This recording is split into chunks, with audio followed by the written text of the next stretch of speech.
Hello and welcome everybody. INND stock on 28th November. Let's see that step by step. If you are new to this video, don't forget to subscribe and like, and let's start. So according to what we want on INDD or INND, okay. So this is going to be now on the value. If you multiply this value by 10, it gives you this value. Absolutely, of course. Okay. And that is absolutely giving us the difference between 0 and 1 Fibonacci level here.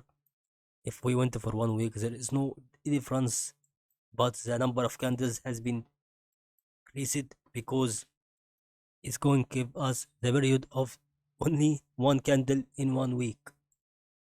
So it decreased a lot on this week, and the next one is still on process.